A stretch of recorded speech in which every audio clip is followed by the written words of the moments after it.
Hello hi అండి. ఈరోజు నేను ఎగ్ టమాటా కర్రీ చేస్తున్నాను. దానికోసమని కళాయిలో ఆయిల్ పోసి ఆవాలు, జీలకర్ర, ఉల్లిపాయలు, పచ్చిమిరపకాయలు, అల్లం వెల్లుల్లి పేస్టు, కొంచెం ధనియాల పొడి, కొంచెం పసుపు అన్నీ వేసి వేయించానండి.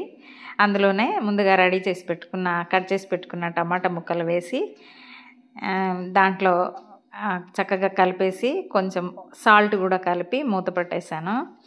చూడండి, చక్కగా కలిపి అలాగా సరిపడినంత సాల్ట్ వేసుకొని పెట్టుకోవాలి. ఈ కర్రీ చాలా బాగుంటుందండి. కారం కంటే కొంచెం పచ్చిమిరపకాయలు ఎక్కువ కట్ చేసి చేసుకుంటే ఈ కర్రీ చాలా బాగుంటుంది, చాలా టేస్టీగా ఉంటుంది.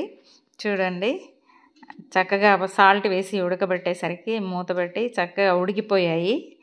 చాలా చక్కగా ఉడికిపోయాయి చూడండి, ముక్కలు లేకుండా. ఇందులో నేను కొంచెం సరిపడినంత కారం వేస్తున్నాను, ఎందుకంటే పచ్చిమిరపకాయలు వేసాను కాబట్టి ఎక్కువ కారం కొంచెం తక్కువగా వేస్తున్నాను. ఇలా వేసేసి కలిపి మూత పెట్టేసేయాలి. కాసేపటికి చక్కగా కర్రీ దగ్గరికి అవుతుందండి. ఈ సమయంలో కొంచెం వాటర్ పోసి ఒక చుక్క, ఎందుకంటే ఎగ్స్ అలాగా డైరెక్ట్గా అందులో కొట్టి వేస్తాం కాబట్టి కొంచెం వాటర్ పోసుకొని కలిపి పెట్టుకోవాలి. కలిపి పెట్టుకున్న తర్వాత అది కొంచెం ఉడకపట్టాక చూడండి, 2 ఎగ్స్ అలాగ కొట్టి వేసాను. అందులో ఉన్నట్టుగాను అలా కాసేపు ఒక 2 నిమిషాలు మూత పెట్టి ఉడికిస్తే ఉడికిపోతుంది. చూడండి, 75% ఉడికిపోయాయి.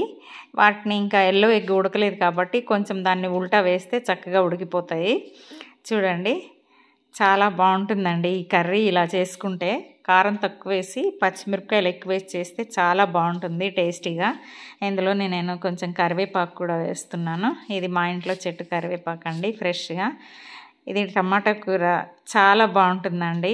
ఈ కర్రీ రెడీ అయిపోయింది. చూడండి, మీరు కూడా చేసే ఉంటారు ఈ కర్రీ, మీకు తెలియదనేమి కాదు. ఈరోజు నేను చాలా రోజుల తర్వాత ఈ కర్రీ చేశాను, ఎందుకంటే ఇంట్లో కూరగాయలన్నీ అయిపోయాయి. ఈరోజు సంతకు వెళ్ళి తీసుకురావాలి, మండే మార్కెట్ కాబట్టి. ఉన్న 4 టమాటాలతో ఈ కర్రీ చేశాను, మా బాబు కోసం నా కోసం అని. కర్రీ రెడీ అయిపోయిందండి.